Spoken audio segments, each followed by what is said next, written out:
కబీర్ చెప్పినటువంటి ఒక సందేశం. గురువుకు కోటి కోటి ప్రణామాలు చెయ్యి. కీటకానికి తుమ్మెద గురించి తెలియదు, అయినా తుమ్మెద కీటకాన్ని తనలా చేస్తుంది. అలాగే శిష్యుణ్ణి గురువు తనంతటి వాడిగా చేస్తాడు. చాలా అద్భుతమైన సందేశం అండి ఇది. ఎవరైనా సరే సద్గురువుకి కోటి కోటి ప్రణామాలు చెయ్యాలి అన్నాడు కబీర్. ఎందుచేతనంటే కీటకానికి తుమ్మెద గురించి తెలియదు, అలాగే శిష్యుడికి సద్గురువు గురించి తెలియదు, అయినా సరే తుమ్మెద ఏం చేస్తుందంటే ఆ కీటకాన్ని తీసుకొచ్చి గూట్లో పెట్టి తన జుంకార శబ్దాన్ని అలా చేస్తూనే ఉంటుంది. ఆ కీటకానికి ఆ పురుగుకి అది తప్ప ఇంకోటి వినపడదు, ఆ జుంకార శబ్దం తప్ప. తుమ్మెద విని విని విని విని విని కొన్ని రోజులకి అది కూడా తుమ్మెదగా తయారై గూట్లోంచి ఎగిరిపోతుంది.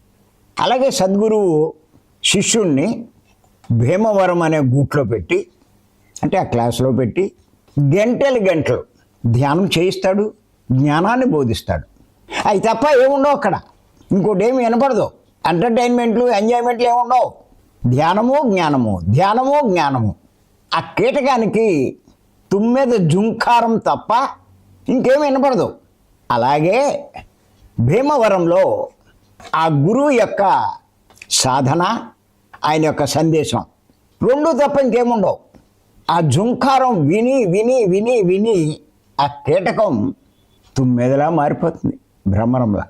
అలాగే భీమవరంలో ప్రతి నెల వచ్చిన వాళ్ళు ఆ సాధన, ఆ జ్ఞానం చేస్తూ చేస్తూ వింటూ వింటూ వీళ్ళు కూడా సద్గురువులా తయారైపోతారు.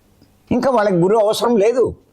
గురువు తను ఎలా తయారు చేశాడో తాను కూడా తనలాంటి వారిని తయారు చేయడానికి కంకణం కట్టుకుంటాడు.